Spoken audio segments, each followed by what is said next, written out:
Miami-Dade County Commission where we have some members that are not filling positions. The end result is we need at least 5, I believe it is, for a full quorum. But the executive committee can meet this morning, can do full public business. It is short one person. We need one more. We need 1, 2, 3. I believe commissioners coming. I mean, there may be things that we do, things that are not action item. Correct. Okay, And sort of move things along. all right. Well, then, may I, yes. do you mind if I start the meeting? Not at all, you're the chair. All right, like that. Good morning. I do like a gavel. I'm calling this meeting of the South Florida Regional Planning Council meeting on Monday, March the 17th open. And if we could, I want to say good morning to everyone that's here personally and good morning to everybody in the Zoom world. And if we could all please stand and do the Pledge of Allegiance.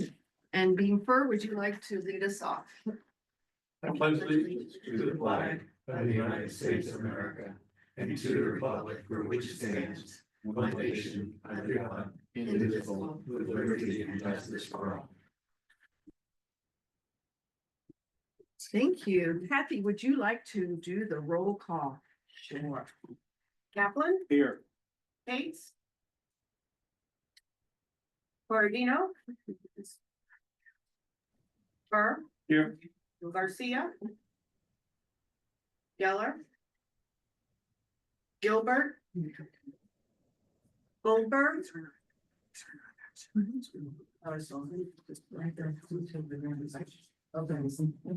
Harland. Right here. Kaufman. Hoffman, here. Thank you. McGee. Rodriguez. Beauty. Here. Davila. Here.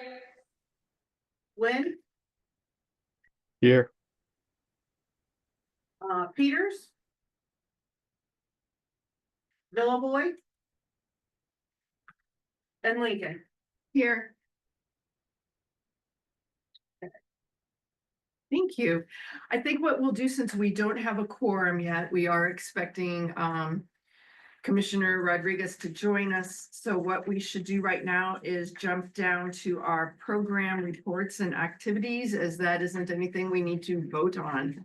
So with that, we can start right with the revolving loan fund status, and that would be our very own Mr. Jeff Hart.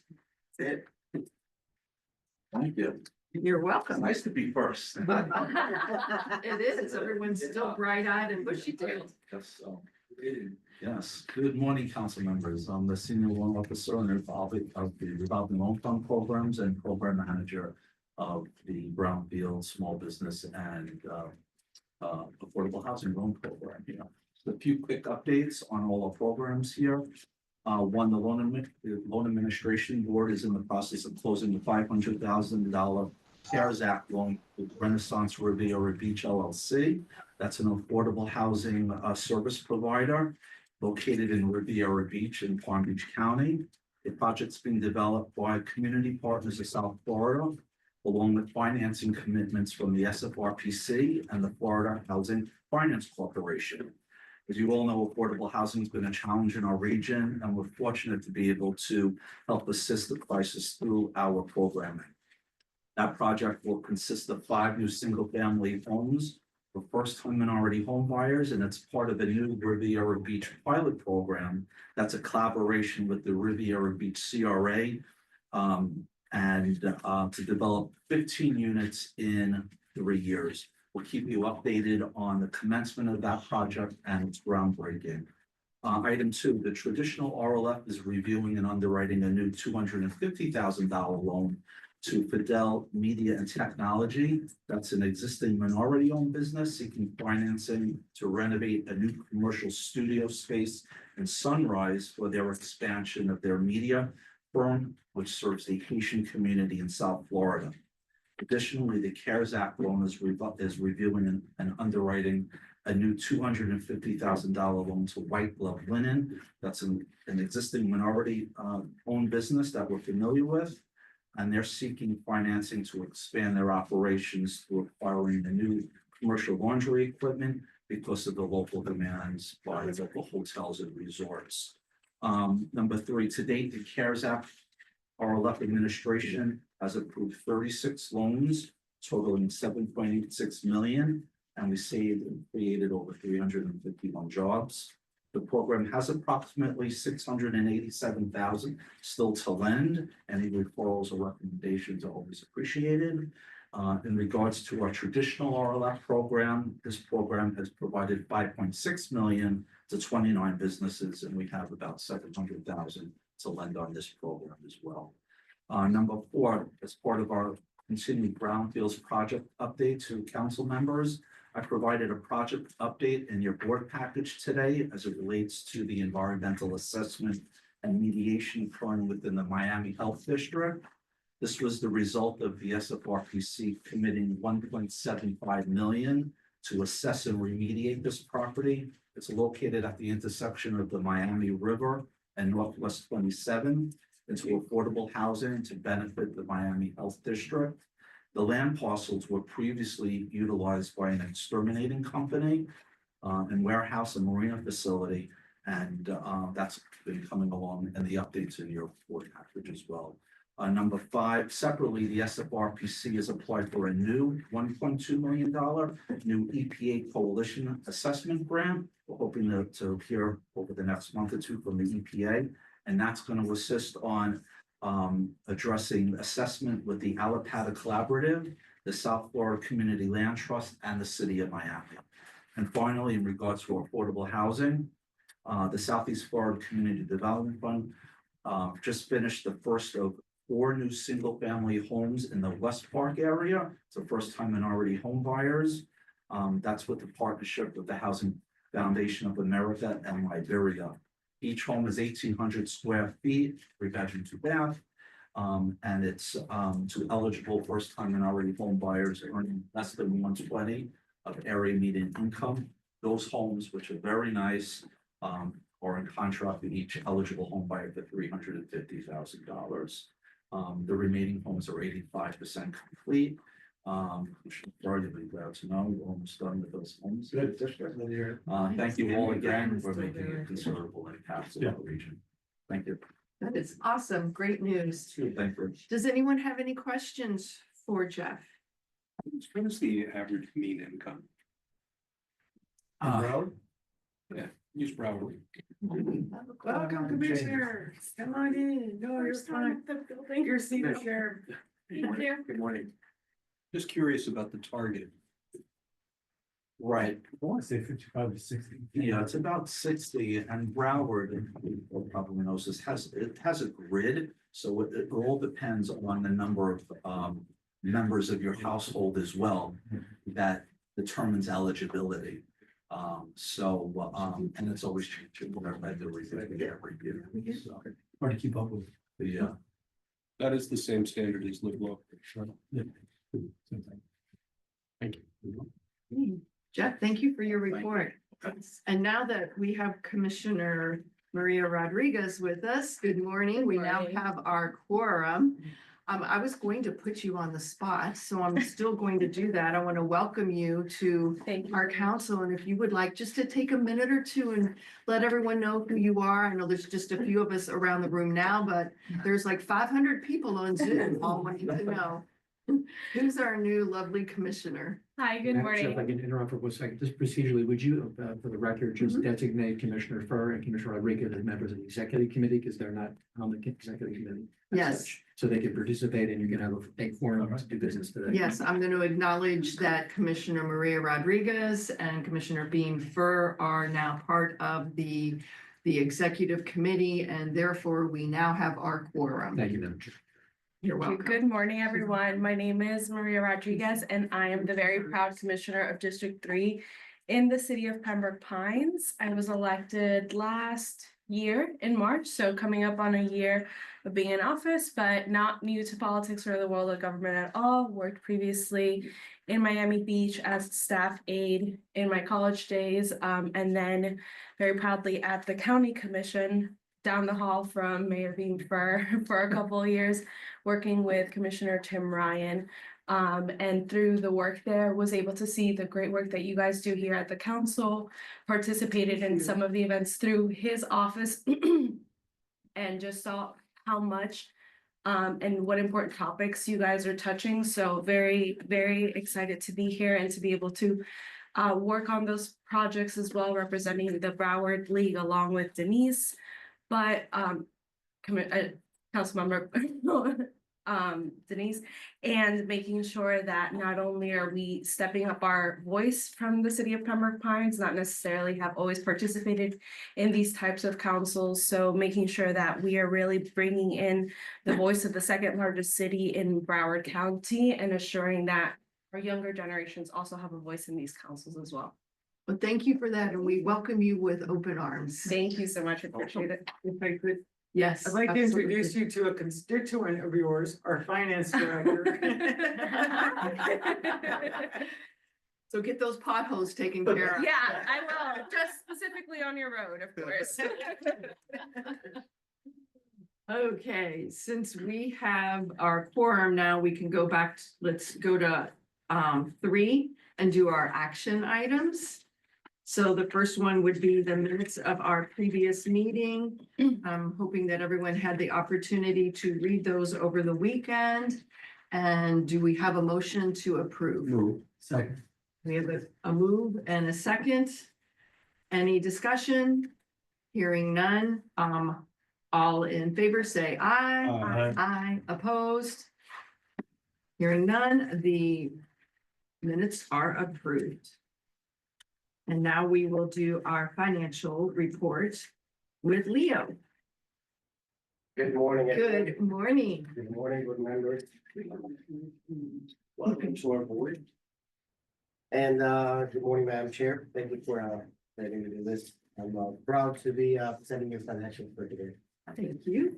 So on page 1 of the financials, you can see that the general fund decreased their assets in $35,921, as well as liabilities and fund balance. The federal, state, and local funds decreased their assets in $118,275, as well as liabilities and fund balance. The revolving loan funds decreased their assets in $128, as well as liabilities and fund balance, and the Prosperity Institute increased their assets in $135, as well as liabilities and fund balance. On page 2, we will see our P&L report. We are at 71% of collections at 41.67% of the fiscal year lapse.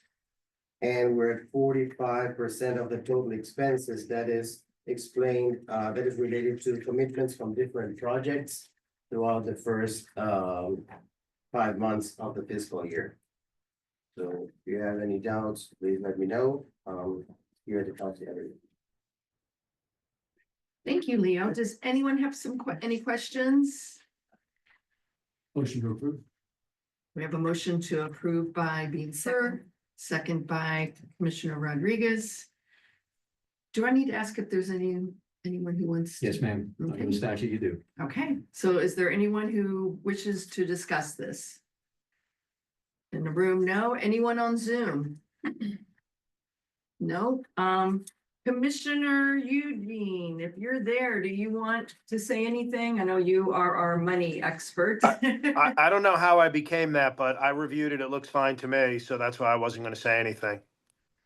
Well, it says so right here, and it's even highlighted in yellow that you are. Oh, Geller must have left you that. I'm sure he did. Okay, I'd love to have your set of eyes on me.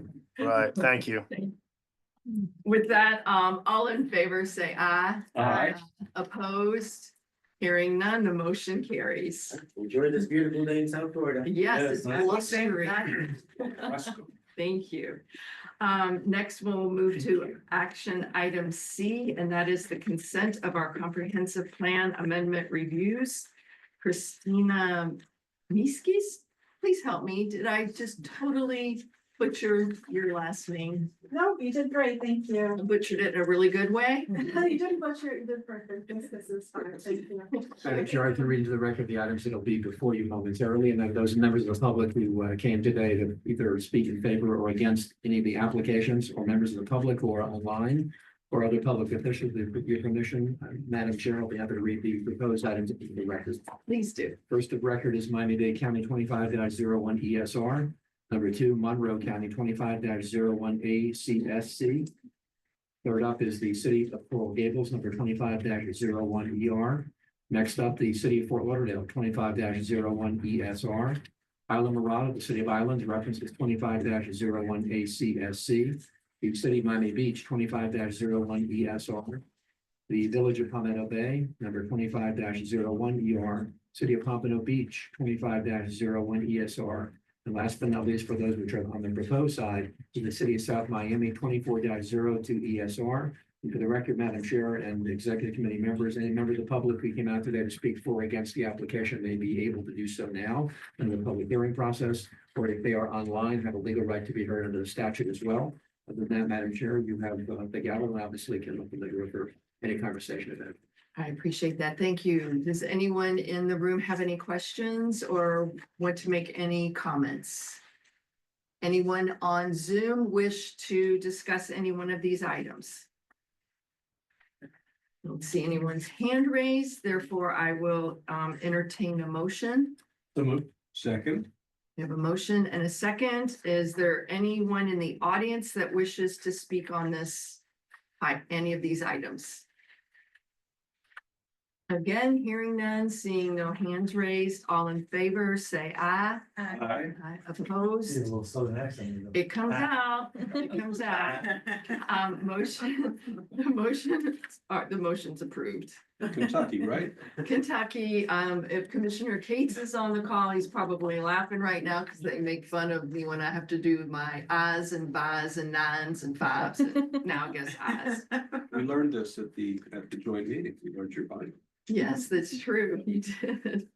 Okay. hadn't heard that. Now you have. We'll move on now to our public hearings. Yes, Madam Chair, if we can, the next item up is the adopted land use plan, and that the same rules apply to applicants and others who came today to either speak for or against any one of the items. And for the record, they read as follows: Broward County, number 24-04 ESR, Monroe County, 24-04 ACSC. Next up, the Village of Key Biscayne, 24-01 ESR, City of Marathon, 24-01 ACSC, City of South Miami, 24-01 ESR, City of Sunrise, 24-02 ESR, and last but not least, the City of Sweetwater, 24-02 ESR. Those are all the adopted land use amendments that have been adopted by local governments. They're passed through this council as a matter of law under state statute, chapter 163 and chapter 380, but for the record then, and chapter 186, for the purposes of deciding how best to proceed. There are public hearings on all or any, and the chair has the gavel to proceed as appropriate. Thank you. Anyone in the room wish to discuss any of these adopted items? Hearing none. Anyone in Zoom? I don't see anyone's hand raised. So with that, I will entertain a motion. Move. Thank you. Moved by Catlin. Thank you. Second by Fur. Open it up to public, anyone in the public wish to discuss? Hearing none, seeing none, I'll close it to discussion and take it back to a vote. All in favor, say aye. Aye. Aye. Opposed, nay. Hearing no nays, the motion has passed. Madam Chair, Aye. yeah, for new members and those who otherwise would re-inquire, when you sit in this capacity as appointees to the Regional Planning Council, you're what's called a free dealer, which means that you are not bound by the decision made by your prior board. So that, for example, if you're a city commissioner from the city of Key Biscayne, the village of Key Biscayne, and I've had this conversation with Commissioner Kaplan in the past, if he has issues with an item before the council on this item, he has a legal right to speak differently than he would have on the council, but he sits as an elected official. You sit here on a statutory capacity. It's not a conflict under chapter 112, not a voting conflict under 286. You're permitted to, in fact, you're required to vote in the absence of a conflict. So just to clarify, because at some point you'll see Pembroke Pines matters coming before the council, of which you'll probably inquire whether or not you can vote. The answer is you can, and you should. So thank you, Madam Chair. It's kind of interesting Thank because you you for could that be the update. one no vote. Yes. There was one on. Yes. Key Biscayne. Yeah, today, yeah. And Broward County, you could be one no vote in the hearing. You might say yes. It's true. See it differently legally. That's correct. Yes. Different standard. You Absolutely. remember when the mega mall There's actually some controversy. There's a lot of conference. With the traffic.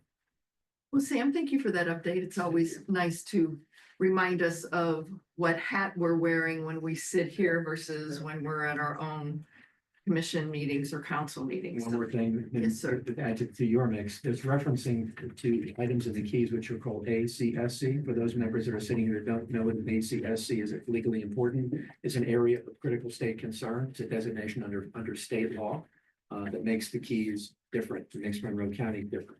That doesn't change your obligations as a chair member, as chairperson or otherwise, that there are different rules that apply to ACSCs as well, which are in play here before the council.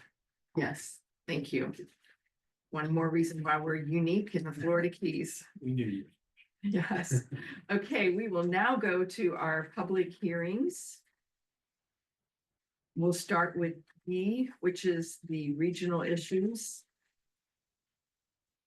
Would that be you, Sam? Oh, there are none. Correct. How about that? Correct. Good. The public hearings would be under D, E, and F if there are any, and the director would otherwise give you information about that as well.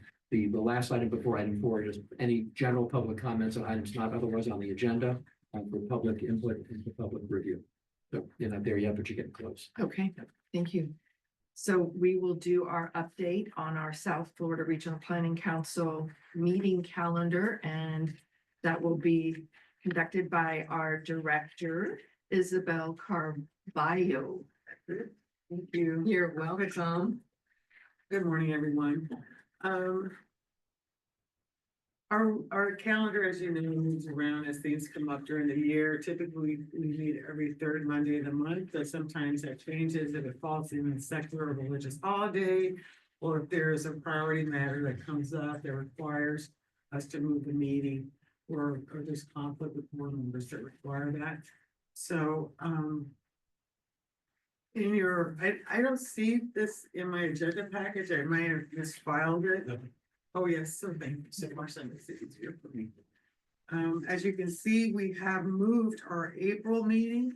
It's going to be held on Friday, April 25th, instead of April 21, because the 21st is the day after Easter, and a lot of people tend to be traveling still that day. It's also when spring break starts for certain Catholic schools. In May, we're looking forward to going to the Miami-Dade County CPO. So, or maybe we could work together, especially since you're the chair of subject, if there's specific issues or any other member who is interested in some issues related to transportation, that would be a great opportunity to have that. Outside of that, our meetings are pretty much on schedule. Commissioner Rodriguez, we typically don't meet in August or December unless there's a matter to do so. And the same thing with October, because in October, we usually have a joint conference with the Treasury Coast Council, so it's hard to manage all these meetings, but having said that, we will always have a meeting if it's necessary. I will also go ahead and draw your attention to the back of the agenda item page, which has all of the secular and religious holidays that we have identified. I think they're all correct, but if you see anything that needs to be amended, that's it. So we just thank you. That's our little update for this calendar. And I'm trying to see, I think the thing that's missing actually right now is we're trying to figure it out. And it may not be in May. And I'm hoping that maybe a little later on, we might be able to talk about topics for the South Florida Regional Planning Council annual conference, just ideas. Okay, And an open conversation. And then I can follow up more formally. okay. You want to do that this morning? Yes, I think so. Maybe during the Okay. executive director's report, if Okay. you like, or council member. Yeah, just to get an idea if there's any topics pressing that you think you might want to have a regional conference on. All right. Thank you, Chair Lincoln. Thank you. Next up is F, which is the resolution. And this is resolution for Senate Bill 1264, House Bill 1125. And again, Isabel Cosio Carballo, this is you. Thank you, Chair Lincoln. So I'm sure all of you are aware now, as the legislative session has gone underway, that there were two pieces of legislation, Senate Bill 1264 and House Bill 1125, which have been filed. which would eliminate all references to regional planning council in Florida statute. And clearly, that's not something we would like. We would like this continue being on Florida statute. The summary cover memo pretty much explains where we are. Again, this legislation is similar, if not identical, to Senate Bill 62, which was filed in 2021. So we do have, you know, as you know, for those of you familiar with the legislative process, you don't get a staff analysis on legislation until the bill is scheduled to be heard in committee. So I'm very happy to report there is no staff analysis on this legislation right now. Our executive director up there for the Florida Regional Councils Association, as well as Ron Book, who represents the regional planning councils, have been having conversation already with legislators. And I think they're going very well. We did create, as the regional council executive director, there's 10 regional councils in the state. So there has been a little informative fact sheet that's been created, 11.5 and Senate Bill 1264. That gives an overview of all the different things that regional planning councils do statewide. And this morning, you're also taking the opportunity to give you an update on what we do specifically. It just came together perfectly because this will be part of the information I will use along with this resolution to reach out to select legislators. So just make them aware that we're monitoring this and would appreciate their assistance.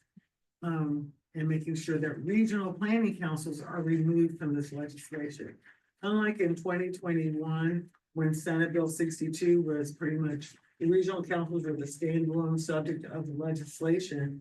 The legislation this year by Senator Collins and Representative Owen, both of Hillsborough County, is much larger and we are part of it. So at this juncture in time, what we're asking is that we be removed from the legislation, as opposed to saying, please, we're opposed entirely to this legislation. We're just concerned about ourselves. So this resolution is various regional planning councils are passing them around the state. It's just a simple tool to be able to communicate to our legislators in particular, and also our county elected officials, just to be aware that this is happening, and it gives a little summary of regional councils and then a little more about South Florida. So it's, again, fairly straightforward. Thank you. I think, like you said, it's very appropriate that we're gonna have a talk at 11:15 from Randy on exactly all the things that the regional councils do, especially what we do here in South Florida Regional Council. So I'm looking forward to that discussion. We do have a resolution. We will need to vote to approve the resolution. Before I ask for that, does anyone have any comments or questions for our director? Do you think there's much support for this? I assume that with any legislation, I assume it can always move forward, but right now it's a very good sign that it has not been scheduled, and I can check to make sure I'm speaking correctly, that nothing has changed since Friday. But there's some good signs. For example, in the Senate, it was referred to 4 committees. So every time you have an additional committee, it makes it more difficult for the legislation to pass. So we're choosing to look at that as a positive sign. Of course, any legislation can be withdrawn from committee in the rules. So let me just look up this real quick. Madam Chair, while Isabel is looking, to the extent that we want to put the resolution title on the floor, I'd like to do that with your permission. Yes. Which is proposed number 25-01. This way you can debate it, discuss it, and then take action appropriately. Oh, perfect. Thank you, Steve. All right. With permission. Thank you, Madam Chair. This is a resolution of the South Florida Regional Planning Council representing the local governments of Monroe, Miami-Dade, and Broward counties, Florida, opposing elimination of statutory authorization for regional planning councils in Florida as proposed in Senate Bill number 1264 and House Bill number 1125 or similar proposed legislation, and providing for an effective date. That's item number 25-01 on the floor for your consideration, Madam Chair and members of the Executive Committee. Thank you. Thank you. I'm sure everyone's reviewed this. I would appreciate a motion. So we have a motion by Kaplan, second by Fur. We're now open for discussion. Any discussion in the room? One thing I've seen in our fact sheet, I like this and we should do this for sure. Mhm. Is one thing I've seen though, that's not in here, is information gathering and sharing what we learned with counties and cities who don't have the resources to develop data, basically. I think it's a strong selling point and Mhm. an important part of our functionality. Yeah. And I think it would be that much stronger if that was referenced in this resolution. So through the chair, so yes, thank you. So there are two versions of this fact sheet. One is a little longer. And I will go back. Remember, this is a fact sheet for all 10 regional councils, but yes, that's a core function of all of the regional councils. I will go back and see if that's, because what we were asked to do for, Ron, Rana was to have 2 pages max. Mhm. So there was some cutting and editing that went on. I hope that that was one of the things that fell out, but I will go and double There's a check. paragraph that would elegantly fit. It's where we talk about supporting local governments with grant applications. All right, maybe we could catch up after the council meeting and get a little bit more clarity. Is it in the resolution right now? I've seen it recently and it's not, what I'm referring to is not in here now. So he's saying it's, sorry to interrupt, I believe what you're saying is it's not in the resolution itself, but it is in the fact sheet. And what The support what for, Councilman Kaplan wants is to have it added As to to the the resolution. Here's a whereas clause in the resolution. Partner with local governments and various agencies to secure grant funding, provide staff support for specialized projects and provide technical support and facilitate your expertise. I raised this because I think it's stronger if we allude to that. We can put it in a resolution. What language would you like added? Specifically, That our support for cities includes the data gathering, the information development that we amass regularly. Okay. Data gathering, information analysis. That's the thought, basically. Okay, so there's a whereas clause. Let me work on this during the meeting and then I'll come back at the end. And we'll modify it. Does that work okay? then we need to table it. Temporarily table. Yes. Temporarily tabling this for our director to get the language correct so that we can then pass this resolution. Any other comments? Anyone Zoom? Seeing none, okay. Madam Chair, so just for the record, you'll need to adopt a motion to actually change the meeting to the 25th of April. There's no motion on the floor to do so, Okay, to confirm that for the record. Adopting the calendar that's into it. My belief is you want to be specific about the change of date. okay. So I need a motion to adopt the new calendar with reflecting the date of the April meeting to be moved to April the 25th. so What? It's the same day as September, you know, No. Same day as what? September. What's We that? have all. It's But what, interesting, it's your meeting's interesting. at 1, right? No, it's at 9 o'clock. Oh, so Did we change? there's a conflict for you.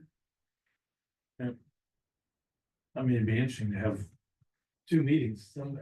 At some point, should have a joint conference, probably.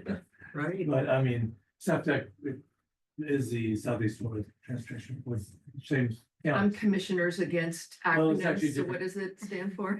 I know.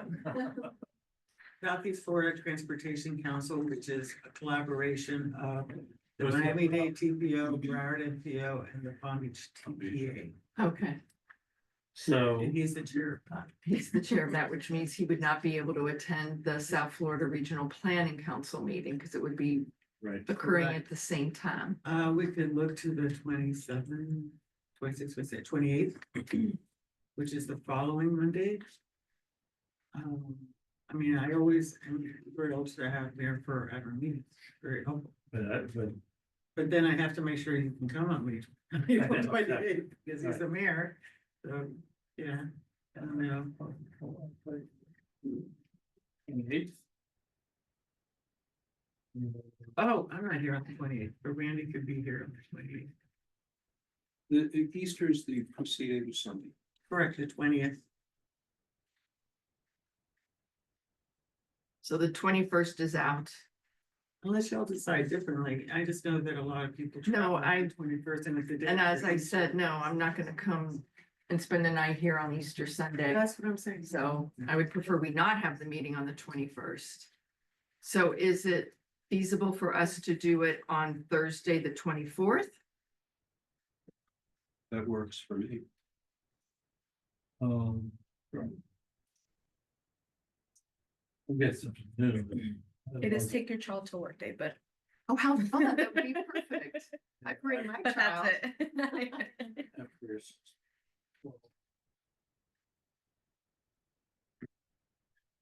Staff, do we have any input? I'm looking at y'all and you're looking as though you have something you wish to say. Yes, Councilmember Lincoln, I just noticed that, that Wen posted a comment in regards to the DRI. Whereas regarding DRI, beginning in July, I don't know if we want to have him unmute so that he could discuss his comments. Yes. does that have to do with our calendar? Okay, so we can have that. We can wait until after we finish resolving the calendar issue. Definitely. Gotcha. Okay, There are no new development. so we're having a discussion now on if everyone is good to have the South Florida Regional Planning Council meeting on April the 24th, which is a Thursday. It's good. Okay, I would have to be somewhere at 12, but that's. I can remember. okay. Or we could start a little earlier too, at least do it. Anyone in Zoom wish to weigh in on changing the date to April the 24th, Thursday?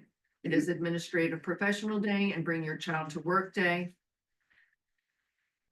Oh, Hearing none, then I will entertain a motion to change our South Florida Regional Planning Council meeting to Thursday, April 24th. Good. We have a motion, we have a second. Any discussion? I would just have on my day, if we can do the action items early. Yes, absolutely, and then first I can- thing, and I'll do those.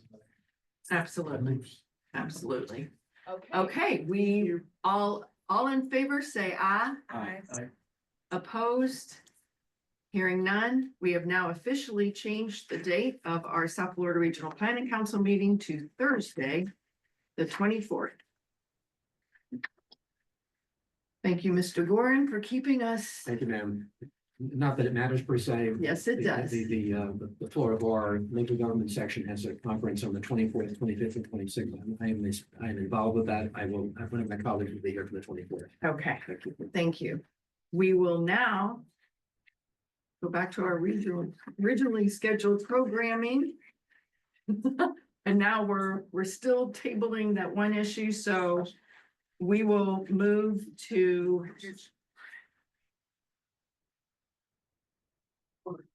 are we now at okay, public comment? General public comment. General public comment. So is there anybody in our audience or in Zoom that wishes to make general public comments for the good of South Florida Regional Planning Council? Is this when we would ask Dad to speak about his item?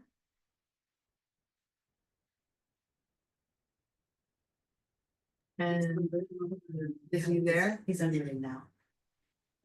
So are we unmuting? so I would just point out, there are no regional new developments, of regional impact. There haven't been any for years.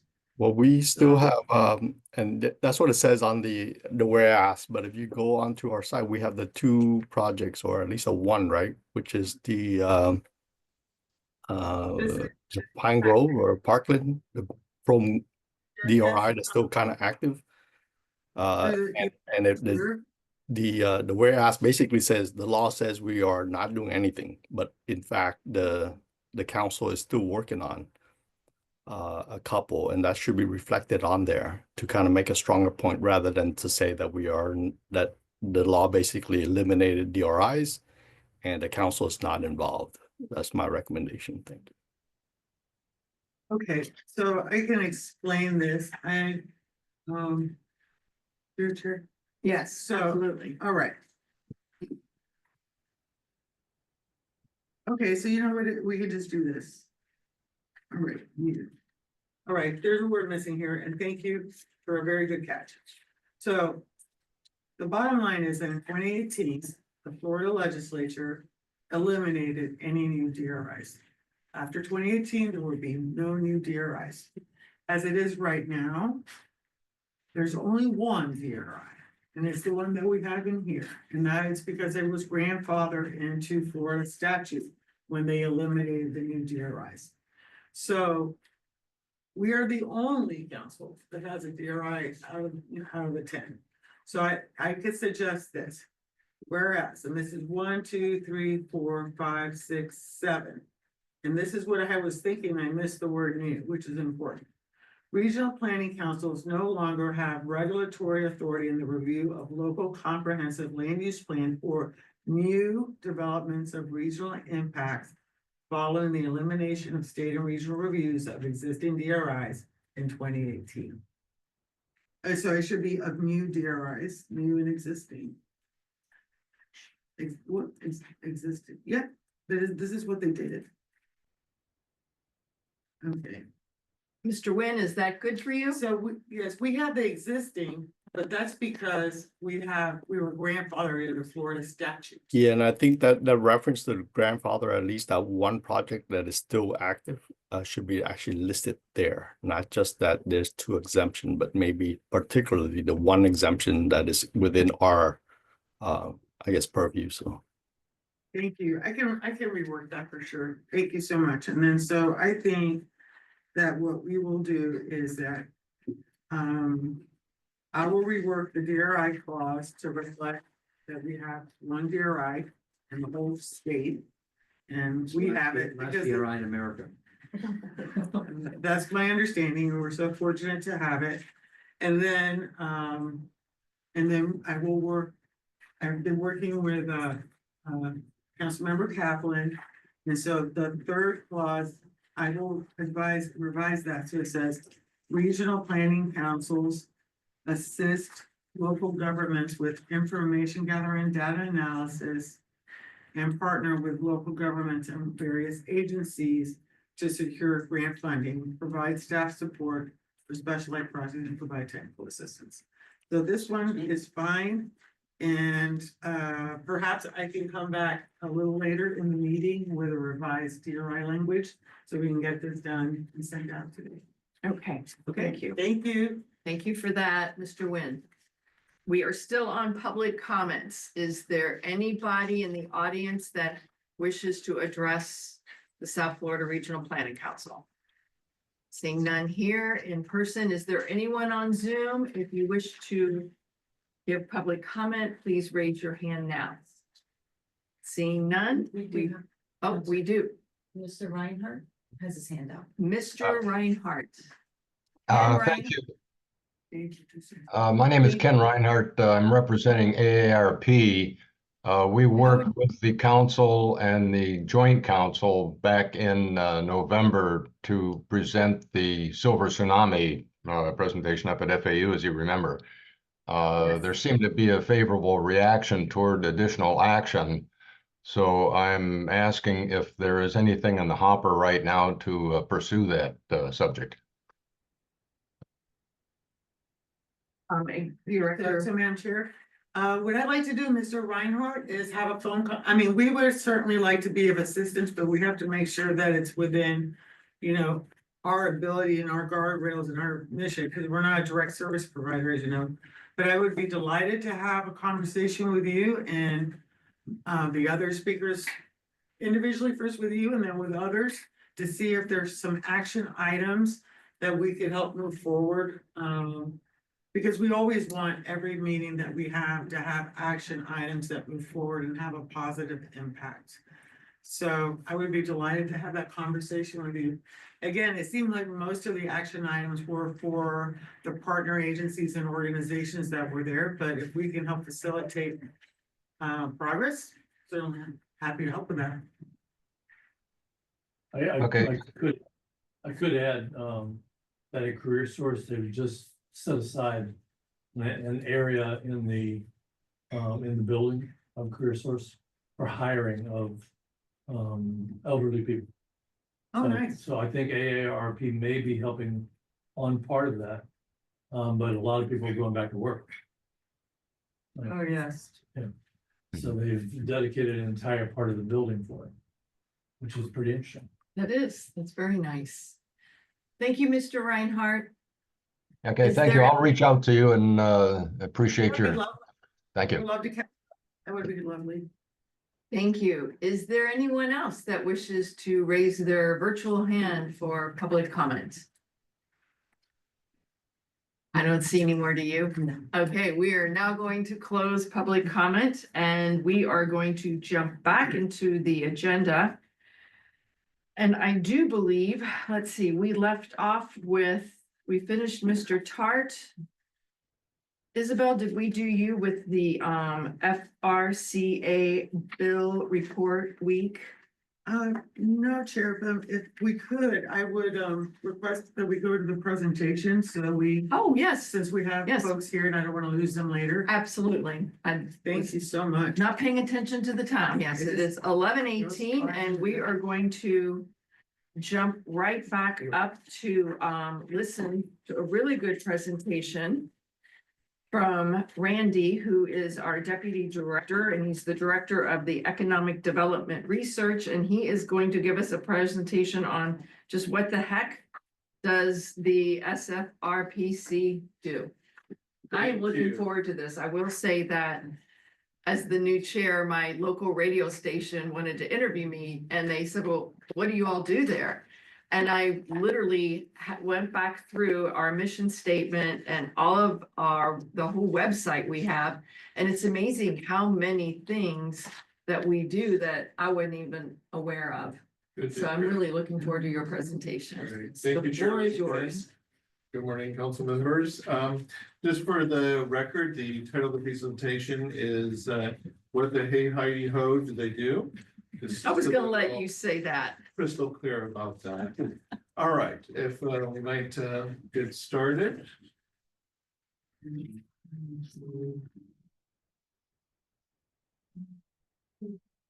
So today we're going to cast a stage light on staff. Your staff mostly sitting in the back here, but others elsewhere in the building. Where we talk about and work on a range of regional issues, especially economic development, revolving loan program, transportation, energy, and even local emergency management issues. So what I'm going to do today is just give you like a very broad overview. You see a lot of the topics. I'm not going to read any of this off, but you can see just from looking at it, it's quite a list of things that we've been working on currently. So, and we're going to talk a bit more in depth about each one of these. If we go ahead and go into the next one. All right, so the first one we're really excited about starting this week is in 2023, the legislature established the Office of the Ocean Economy at Florida Atlantic University. What that is an office to help strategize how the country's second largest maritime economy will continue to grow and provide services not just to transportation, but fisheries and tourism and everything else that is connected to the ocean.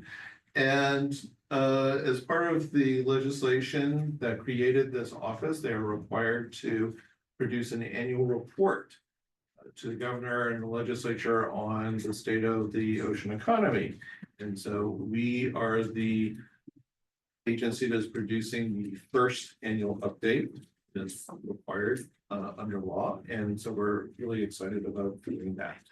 So we can come back to that a little bit later. All right, the next thing, and Commissioner Kaplan, we've talked about this in the past, even over a year ago, when we were talking about how do we help local governments think about and weigh the different kinds of costs and benefits, not just gray infrastructure, the stuff you see up at the top, but also green infrastructure, or even hybrid solutions. What are the costs and what are the benefits?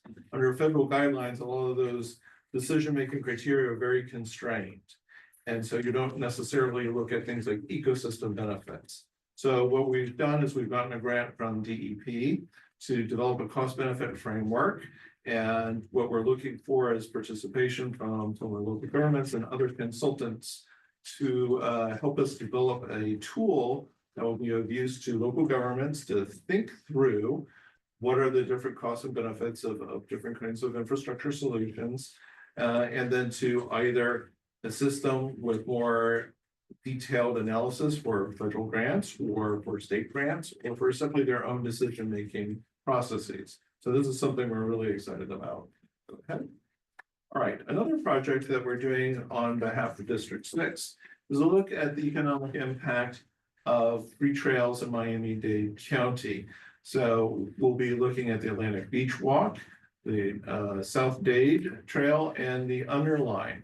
And we're going to be looking at a variety of indicators of economic impact, some health perspectives, but a lot of it relates to how users of these trails value the trail, so that there's information for the district to consider, but also how the trail contributes to Miami-Dade County's bottom line. So what you see here on the right is this graph, and I really want to call out Leo and Marianne for excellent work in helping me put this together here. This was a complicated graph, and there are a bunch of these in our upcoming report. But what they do is help clarify how trails add to the value of your home, just like putting in an addition to your house or adding land to your property. They will incrementally increase the value of your home. What you see here in this graph is how that value changes by distance to the trail. In this case, it's all 3 trails together. The orange bit is multifamily and mixed uses, and the blue bit is single family. And what's interesting here is that for multifamily and mixed uses, the value that you get from proximity to the trail is basically if you're within eye view of the trail. It peaks very high and then it drops off very suddenly. But for multifamily, it doesn't peak until you're about 1/3 of a mile away from the property. And that's because it's great knowing that you've got a trail nearby. It's not so great knowing that people from the trail are going to be walking across your property. So that's part of, I think, the underlying psychology of why you see this particular pattern. And overall, the 3 trails contribute about $1 billion of additional property value to Miami-Dade County. And we'll be delving a little bit more into the fiscal impacts too, to help us understand what the trade-offs are for these trails. And then, of course, as I mentioned, we're partnering with friends of the Underline. They're taking a survey for users of the Underline and are already deploying the survey, as I understand it. You get information about how people use the trail and they buy things once they're on the trail or off the trail. So we'll be collecting a bunch of information that I think will be really helpful to District 6. All right. So another similar project is really related to the impacts of pedestrian and bicycle specific infrastructure on safety and health and economic growth. Miami-Dade, so we're using a couple of the same underlying data sources, but the emphasis here is different on improving safety and on decision making as it relates to future infrastructure improvements. And so what you see here is another nice map that Marianne did, showing your trip destinations by bicycle mode in particular. And we got this data from Strava. If you're familiar with that fitness app, we downloaded all this anonymized data to figure out where people go when they're on their bike. And they're using Strava, which we're kind of taking as an example of where people would go once they're on their bikes. All right, go on to the next one. Actually, I meant for Marianne to stand up to be recognized. If you quickly stand up, wave your hand. This project is one that Ms. Haley is handling. If you please stand up and be recognized. And what is really interesting here is that Haley is helping think through the questions that are raised by first mile and last mile connections to transit. So for RTA, you've got a fairly narrow corridor, but we want to ensure that people can have access to rail. So there's a partnership with rideshare providers and taxis to get people to the station. And so Haley is mapping where those rides are coming from and where they're going to. And this is a great assistance to RTA. All right. Is she doing it for Monroe County as well? I think so. No, it's only for Tri-Rail. Okay. All right. So, speaking of Tri-Rail. So, Christina has been, surprise, is working with RTA and Treasure Coast on developing new TOD supportive policies to help simultaneously impact ridership and also to help support the development of TOD itself. Am I getting it correct? Is that? Yes, absolutely. Anything you want to add to that? If so, please come up. That's okay. I mean, it's been an ongoing process for many years to encourage TOD supportive legislation at the local level, to support Tri-Rail's ridership and placemaking around those stations. So TOD, but also placemaking, assisting in terms of their support to procure grants for wayfinding, for improvements around Tri-Rail stations, so they become friendlier places for pedestrians and bicyclists. Thank you. All right, let's move along.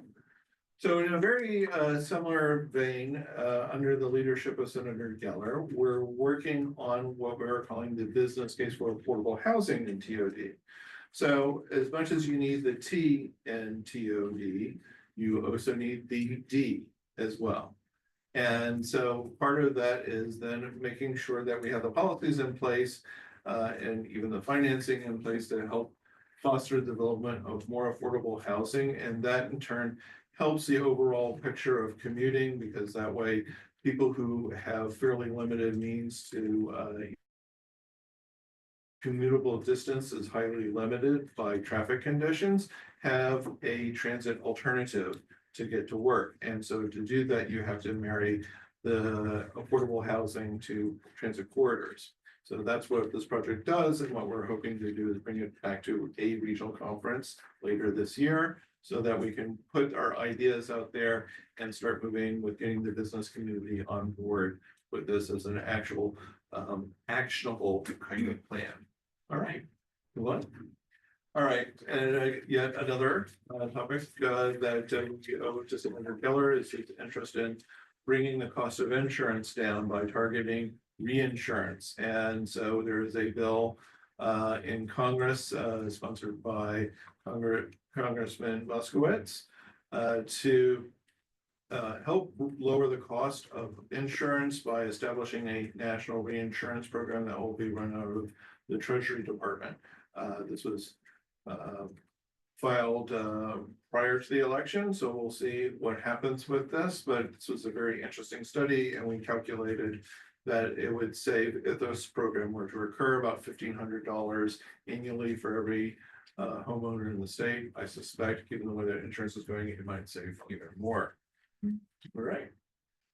So the MIRR, this is a project to start wrapping up some of the work we did under phase 1, and it is to actually start identifying projects that we can specifically implement. I can speak up to Yeah, and so Ismail, if you wouldn't mind, sort of split through the chair. Yes, absolutely. So, as you know, this has been a project, a signature project for the Regional Planning Council.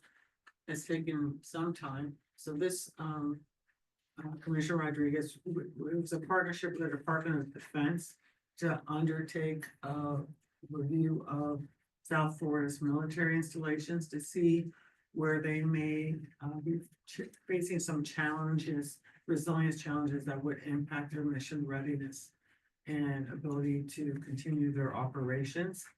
And so there's actually 4 sites, starting with Naval Air Station Key West, Monroe County.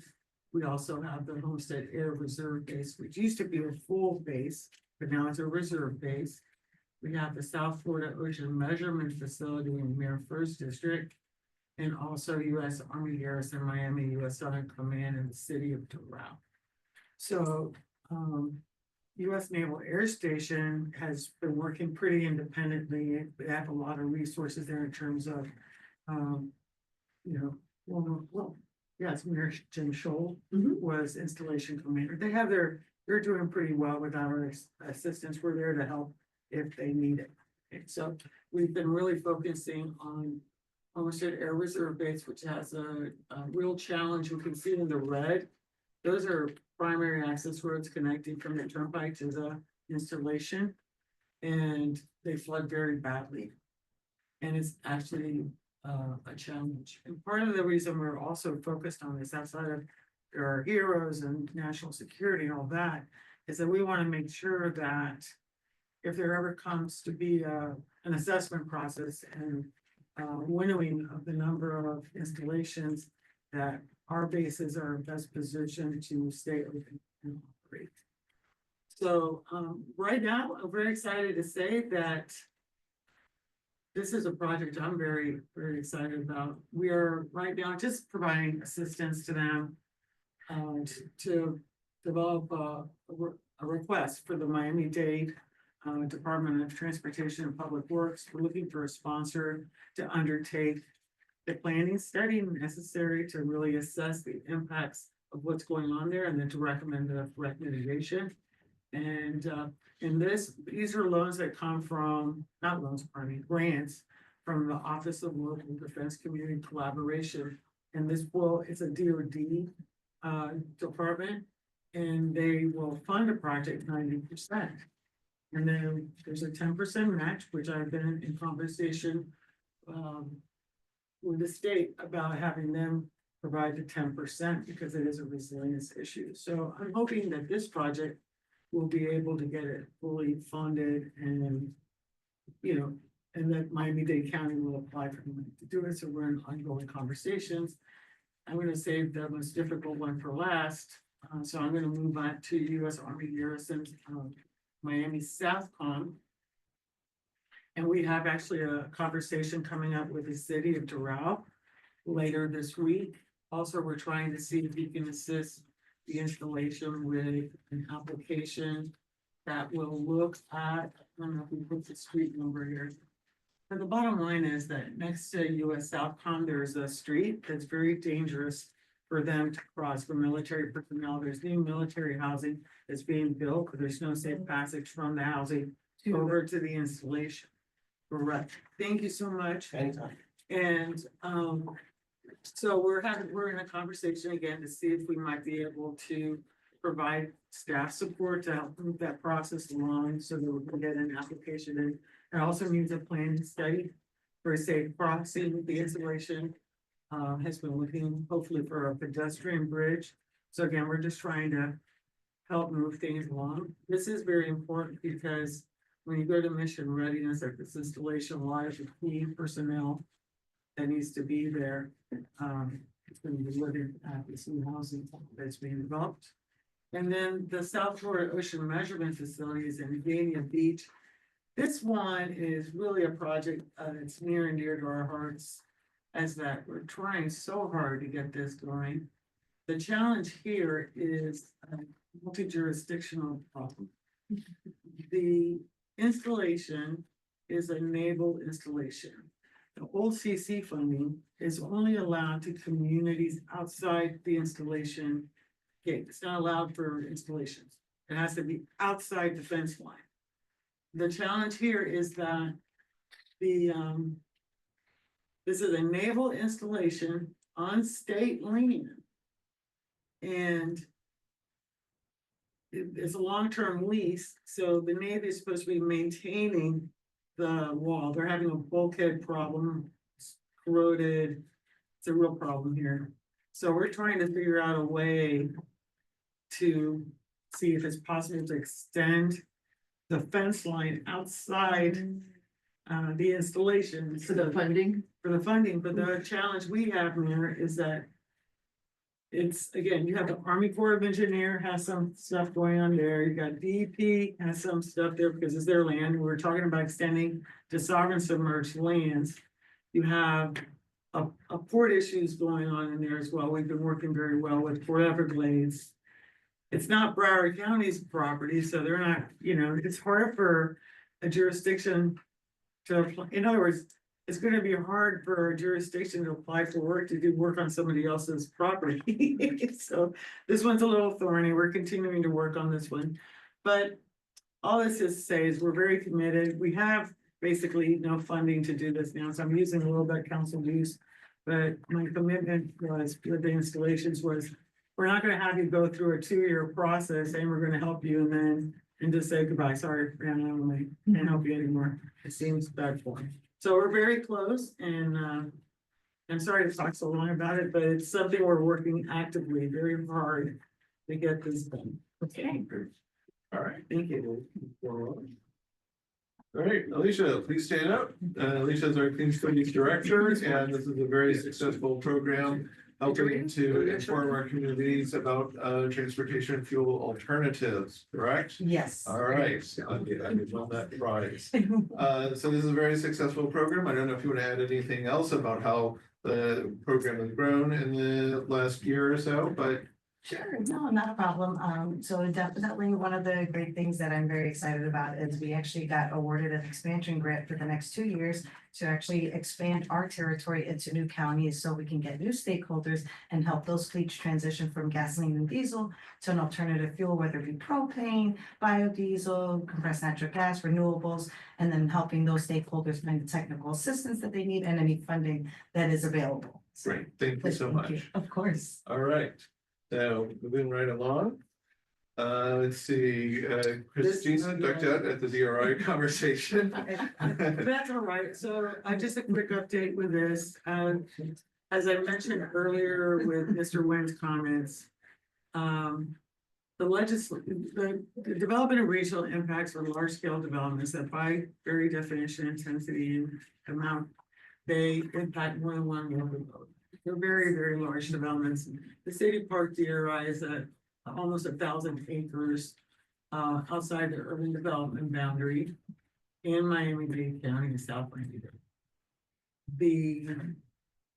We have been working, there's a process, and I'm happy, I had prepared a summary document that talked about the DRI process. As I mentioned, in 2018, the legislature dismantled the Development and Regional Impact Program, with the exception of one which was put into Florida statute by the applicant, I believe, to preserve their rights, because one of the things that no one ever talks about DRIs is you have some pretty good rights that you get once you go through the DRI process.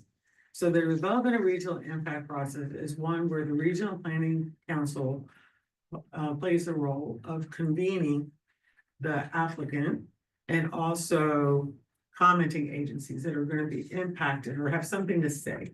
So you're going to look at comments from the Department of Environmental Protection, the Department of Transportation, the Water Management District, because again, these are big scale projects and you really want to understand what the impact of the project is going to be.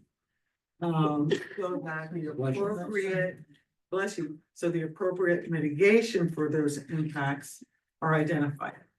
Okay, so in this process, the Regional Planning Council is not talking about whether it's a good project or a bad project. That is not our role in this project, in any DRI. And we don't put our thumb on the scale on the outcome. We're just trying to get to a point where we fully understand and have consensus on all the agencies, Miami-Dade County, the different departments, et cetera, et cetera. So we all agree on what is the information we would like the applicant to provide. And that's called the agreement to delete.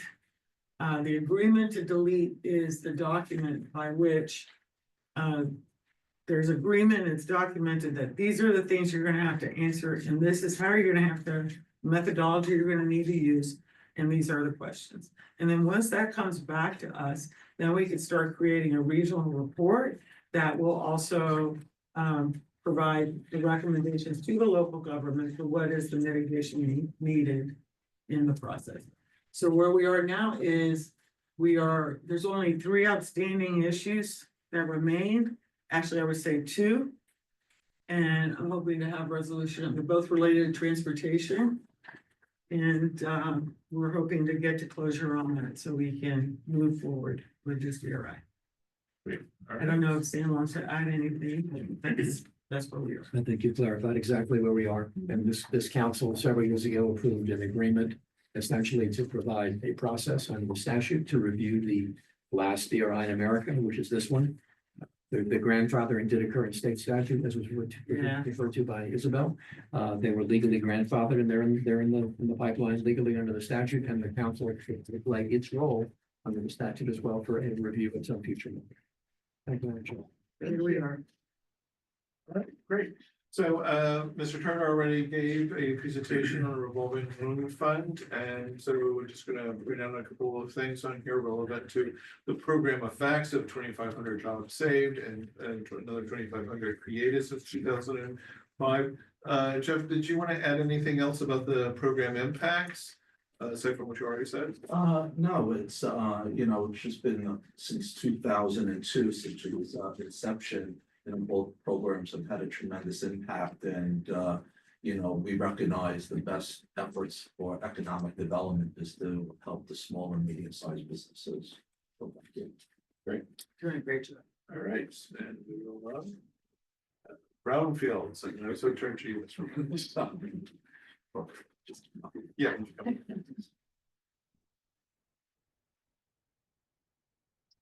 Thank you.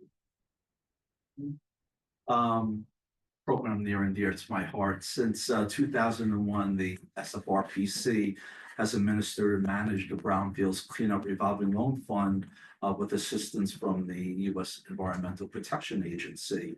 And it's funds used to facilitate assessment, remediation, and redevelopment of projects in underutilized and underperforming sites in South Florida into viable community assets such as affordable housing, mixed-use centers, parks, and community centers. To date, under the report, the SFRPC has raised and committed more than $8.5 million to 8 projects throughout the South Florida region, and that's really throughout Palm Beach, Broward, Miami-Dade, and Monroe counties. Just a few quick highlights of the program. In 2024 and 2025, Park Road, the former Hollywood incinerator ash dump in Hollywood, that's Broward County. Or is quite familiar with that. The Park Road development is going to result in the construction of 350 multifamily affordable units, 40,000 square foot commercial grocery store, and 31,000 commercial real estate battery development. In Miami-Dade County, Floyd Pepper Park, this multifamily redevelopment is named after the adjacent public park. It's been popular with sports lovers, features basketball courts and softball and baseball diamonds. Following the cleanup of the former rock quarry on the site, it will be redeveloped into 1,500 multifamily affordable housing units and 180,000 square feet of retail and office space. In Monroe County, the former Valtuff dump in Middle Torch Cape, I'm glad to announce the SFRPC in conjunction with the Habitat for Humanity has been working to securing the targeted brownfields assessment grant to finally address that contamination site. And just 3 quick other mentions, highlights. As I mentioned before, the Miami Health District, we committed $1.75 million to clean up the former contaminated pest control site there. City of Homestead, we also committed $500,000 to address affordable housing. They had issues with environmental justice issues, which are the legacy of that area segregated past. And finally, in Palm Beach County, we committed $800,000 to Malibu Bay residents to address their clean water initiative. So we really talked about all the counties and we've done some. That was a super fun site for a long time. Lab suits, yeah. And then we're getting towards the end here. One of our other programs is the Local Emergency Planning Committee, which is how we respond to the EPRA Act, which is the Emergency Planning and Now Act. So people understand the hazardous materials and how do we plan to mitigate the risks of those. And I will go ahead and say we're in the process of rejiggering this program, and hopefully we'll be back on track with this pretty soon. Go ahead and go to the next slide. And then, of course, your staff is not just busy working on these projects. We also assist other agencies around the region, and so we're very actively engaged with our partners around the Tri-County region. And I'll just not bother with reading all of those things out and just point them out. And that's it. Thank you, and happy to take questions. It's not, that's just it. This is very comprehensive, and I, for one, greatly appreciate this. I'm gonna keep this with me because I think it's like our encyclopedia of everything wonderful that the South Florida Regional Planning Council does for all 3 counties in South Florida. So thank you so very much for that wonderful report and for all the staff that we have here in the room that do so much to make our council as strong as it is. Greatly appreciate Thank you you, all. Madam Chair. If I could, Yes. I just want to again thank staff for their hard work. Everybody worked really hard on this to put together a lot of information, try to make it easily, like to be communicated and understood easily. And we also have a staff member who's not here, Rebecca Lansman, who helped with, she took over all the heavy lifting on making this look nice, which I can assure you was no easy task. So, And now we all Along with know all- what the hey, Heidi, ho, y'all do all the time. That's right, that's right.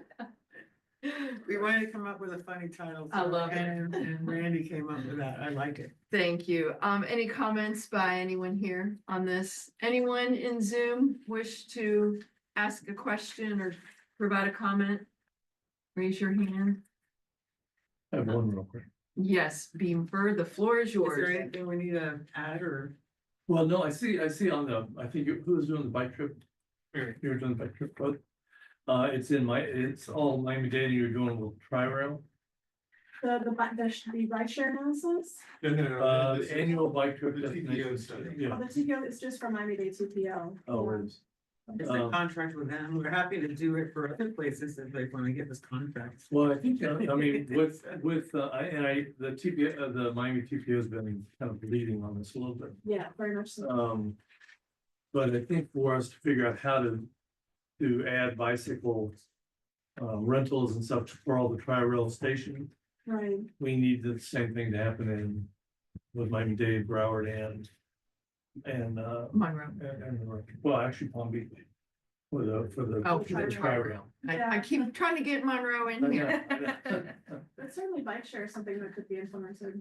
Yeah, because it's not right now, Right. and all 3 of those counties took a trip to the Netherlands to see Right. how it was done. Miami's kind of jumped ahead to see what they can do, but it is something I think. To try to take this to the next step, we need this in the other 2 counties. So what do we need to do to make that happen? We actually provided some support to them when they wanted us to do research on who provides that sort of bike sharing programming, and there are several private companies that contract to the county or to the cities in Miami-Dade County on these issues. And I'm not sure exactly where it's stalled at Tri-Rail, so I can definitely do research into that and talk to the project program manager at Tri-Rail. Yeah, it sounded like they just kind of let it just kind of go. As opposed to, and right now, there's about 1,000 bikes a day on the tri-rail. And it's starting to take up a lot of room on the tri-rail. So they need to have a way where somebody can just take their bike to the station, get off the next station or wherever and get on another bike and quit having to take all the bikes on there. I don't know. I think it became complicated in terms of the local legislation regarding and the safety considerations around tri-rail stations for bike riding. But yeah, absolutely, I could research that. Because the greenways weren't established. Right. But that's something that the county, at least in Broward County, is already working on, from, I assume, that time with, there's at the county transportation department is doing some connectivity and greenway, like assessment, things like that are moving forward as part of their master plan. So that could be something that can be evaluated since we've moved along, at least in Broward County that I know of, a little bit further on that. There's also the concern about the abandonment of, like, for example, scooter sharing programs, the abandonment of scooters along the sidewalks and bikes. So there was that concern from local municipalities. So did We get an update on this? yeah, I guess my question, did the TPO hire SFR and how much did it cost? I think, I don't know, is it 50 or? It's $50,000. So It's a multifaceted project and so will also be produced. Yes, we would love to do it region one. Benefit cost. So the MPO would have to hire you. Okay. That's what I needed to know. Thank you. You're welcome. Thank you. We can certainly follow up and provide you Yeah, documentation. yeah, because I'd like to see the MPO do that. Okay, thank you. Thank you for your report. Thank you. Okay, we're gonna move on because we're getting crunchy on time and I didn't mean for us to run this late. I can get back to the resolution. So- Are you ready for the resolution? Yes, I am. Okay, so let's take it back to item in our public hearings, item F, Yeah. which was resolution number 25-01. And I will turn the floor over to you, Executive Director. Thank you, Madam Chair. So first of all, I'd like to thank Councilmember Kaplan for his excellent idea, as well as our ex officio member Jack Wind for his, because I think we have a better resolution. In fact, I know we have a better resolution now. So I'm gonna go and also ask Sam, who tweaked it a little bit. It is very well. So so if you go back to the resolution, and you see the clause number 7, where we talk about the DRIs, so this would be replaced with this. Whereas regional planning councils no longer exercise regulatory authority in the review of local comprehensive land use plans or with the exception of the city park DRI, which was legally grandfathered in Florida statutes, existing developments of regional impact DRIs following the elimination of any new DRIs or state and regional reviews of existing DRIs in 2018. So it clarifies that all the reviews were canceled. There are no new DRIs, and that there's only one DRI, and that is the one that's grandfathered in Florida statute. I think that's clear now and better. So again, thank you. Thank you, Jack. Then moving on to the suggestion by Councilmember Kaplan. Thank you again for your assistance. This one now, this is whereas clause number 3 on the second page. Whereas regional planning councils assist local governments and other partners with information gathering and data analysis, work with local governments and various agencies to secure grant funding, provide staff support for specialized projects, and provide technical support and facilitation experience. Semicolon and. Thank you. So we now have our updated resolution, and now I will open it up for a motion. Move. So moved by Councilman Kaplan, second by Councilman Burr. Is there any discussion in the room? Hearing none. Any discussion in Zoom? Any hand up to discuss? Seeing none, I close it for discussion and will now take a call on approving. So all in favor, say aye. Aye. All opposed? Hearing none opposed, the motion carries. So we have our resolution. Thank you. Are we good with that? You're legally good. As amended, the item has been approved. Thank you. And now we will close that item and close public hearings, and we will jump back to item 4C, which is the weekly update from our director on what the heck is going on in Tallahassee. Is that what? 4C. I just wanted to provide with you, as I mentioned during the we have a Florida Regional Councils Associations that is supported by the 10 regional planning councils. And during the legislative session, we regularly get a legislative report on those items of legislation that the regional councils are monitoring. And I just received this one on Friday and wanted to include it in the meeting package for your information. This is items 4C. So you'll see there's a number of things. It's not meant to be an exhaustive list of every piece of legislation, but simply an overview of some of the legislation that the councils are following as a whole. Thank you. You're welcome. Appreciate that. We will now jump right over to your executive director's report. Well, thank you. Great segue. Well, thank you very much. I think you've actually heard most of my executive director report since it's all been through the great work our council staff is doing along with the support of our council members. I mentioned Rebecca Lansman, who some of you met at our joint meeting on the 28th. She's doing a great job for her. We're very happy that she's on the team. trying to think, I don't think there's really. I don't think I really have a lot. We're working hard. Oh, yes, I did want to mention one thing. So, as you know, every year, in addition to the joint council meeting that we have with Treasure Coast, which is held down in February, we also have a regional planning council that is organized for the South Florida region of Monroe, Miami-Dade. We have worked with one meeting that we had was on First Last Mile. That was held at the MPO. Last year, we had the conference that we were working with Senator Garcia and his staff in Miami-Dade County as like a lead member taking it on. And that was on housing, mental health and housing and a continuum of care for people suffering from mental health disturbances. That was very successful. That was in May. And now it's the next year. So I was just hoping, I don't know if any of you have any ideas now.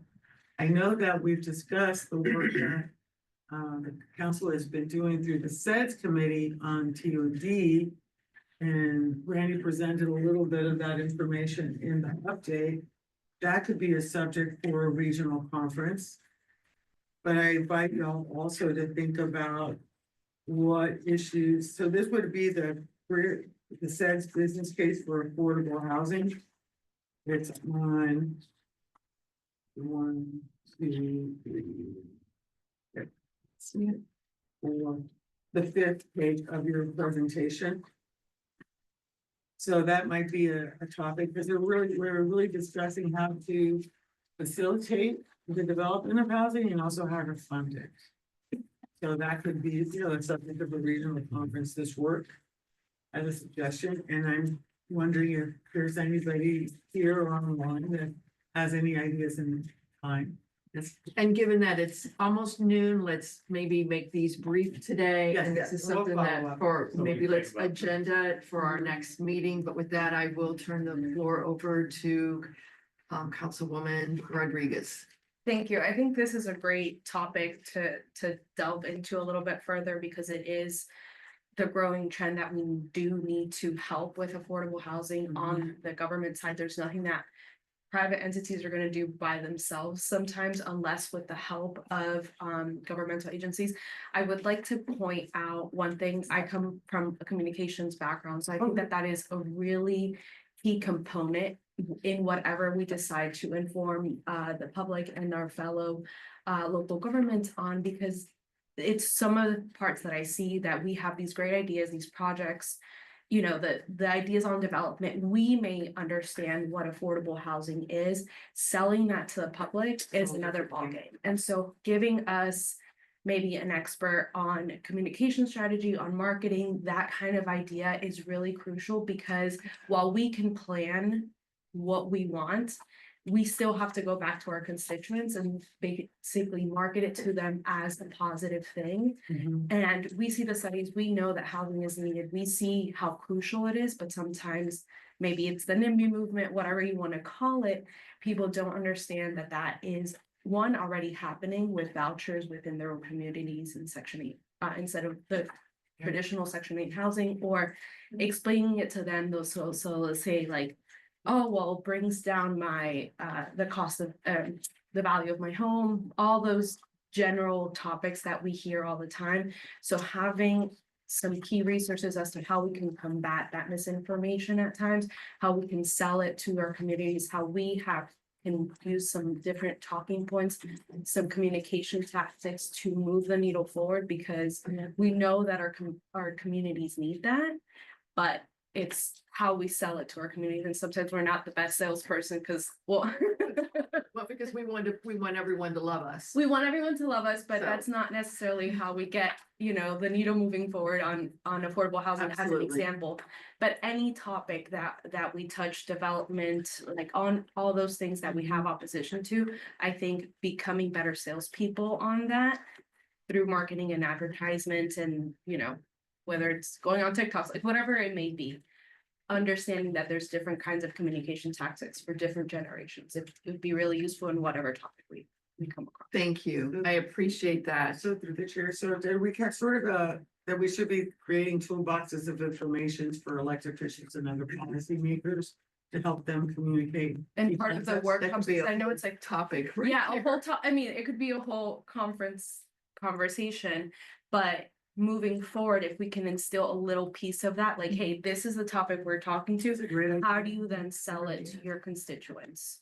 And have an aspect of that in everything that we do, because if we can talk about it, but if people don't agree with us, then nothing really gets done, and some of us get a little, scared to move forward if there's too much For sure. backlash. Good, thank you. Okay, let's move on to our We can make it legal. ahead of that committee. I know. Legal Council report. Thank you, Madam Chair. Time is short. I recognize that. In the backup, you'll see every month a letter from our law firm to Isabel with copies to you that are then on the next agenda of the council regarding the revolving loan fund. The good news is that the council is not engaged in very much litigation of any kind, because you all are perfect people, make no mistakes, which is a high compliment, actually. And you also listen well, which I appreciate from a legal perspective. However, there are some foreclosure cases from time to time. Jeff Tart, through his good efforts and his best efforts, makes every possible effort to minimize and to avoid litigation with any foreclosed party. Why are we talking about foreclosure? Because the revolving loan fund loans money to people who can't otherwise obtain loans from a commercial lender. So they work through this process. There are different criteria involved for loaning the funds. And that happens from time to time. There are only 2 items on the agenda. There is a letter, which is dated March the 3rd. I'm not going to get into great detail here, but they relate to a matter that's known as the Angela Dawson matter, which was resolved. As you may remember, item number 1 on the letter list, the council at the marathon meeting in the Keys in January approved a settlement agreement with Ms. Dawson. It was done with due care, with due diligence on both sides, both from Ms. Dawson's perspective as well as from the council's perspective. The matter was resolved. There are some documents that required reporting post-January, which we did with some minor corrections on the satisfaction. And item number 1 on the list has been completed, and I believe payments have commenced in accordance with the revised schedule that was approved in the settlement agreement. There's a second matter which is still open, noted in the letter, which we hope will be resolved as soon as this week or next week. This was property that was cross-collateralized, which is a nice legal word for another piece of property that was part of the council's mortgage, but with the dismissal of the first item and the dismissal of the cross-collateralization, the item hopefully will be resolved as well. So consequently, on the record today, we have the 2 matters, one of which is fully settled, one of which will hopefully be resolved in connection with the pending matter that's before the courts. Other than that, I can answer any questions. There are no other litigation issues or matters to report. And thank you for the courtesy and time for making this presentation. Thank you all very much for listening. Thank you. Does anyone have any questions for our legal counsel? None here. Any in Zoom? I don't see anyone's hand up. It's a good thing. Great. So we'll move on now to council members' report. Is there any council member here that wishes to give an update on what's going on? We're time crunched, but in the future, I would appreciate if all of us had something that they want to brag about from where they are. This could be an opportunity for all of us to give a good news, aha, of something that's really working well for their community. With that, we will move on to our ex officio report, and we will start with Mr. Nguyen. There you are. Hi there. Yes, good afternoon, everyone. Just a real quick announcement, I guess, if you have not seen the news, our Secretary Miller is moving on to Miami-Dade County Department of Transportation and Public Works. And in her place, I guess the former director, Daniel Iglesias, is now the District 6 Secretary. So that's the only announcement I got. Thank you. We all saw that, and we wish Secretary Miller the best in her new endeavors with Miami-Dade, and we are very pleased to hear that Mr. Daniel Iglesias is back as our secretary for our district. So thank you for that news. And Isabel has a question for you. Is a secretary, is he already acting as secretary? Yes, Or he's is already effective as of Friday. Yes, Daniel Iglesias is the District 6 Secretary. Okay, that's good to know. Yes, yes. Quick transition. Yeah, changes up our letters. Thank you for that. Yes. Wonderful, thank you. Is there anyone from the Florida Department of Transportation District 4 with us still on the line? Don't see anyone. And do we have anyone from South Florida Regional Water Management? Is there no? And how about from the Florida Department of Environmental Protection? No updates for the group. Thank you. Okay, thank you for being with us today, Ms. Davila. Okay. And now I am going to think, oh my goodness, of course, you've been sitting here this whole time so quiet, Councilmember Jim Albritton, in your beautiful green shirt. Is there anything you want to add to the conversation? No, ma'am, I appreciate being here. Thank Well, you. we greatly appreciate that you're here. You come to most of the meetings, so I feel like you're part of us, so. Yes. Okay, make sure everybody reviews the announcements and attachments that we have. Remember, our next meeting is going to be on Thursday, April the 24th. In the morning. In the morning, 10:30. And Well, yeah, we can get the time in. Yeah, okay, between 10 and 10:30. okay, we'll figure it out. Yeah. Okay. I think 10:30 is probably fine. I'm not sure. Okay, greatly appreciate everyone being here, and I made it through my first meeting as the chair. Fantastic. We all made it through it, so meeting adjourned. Thank you.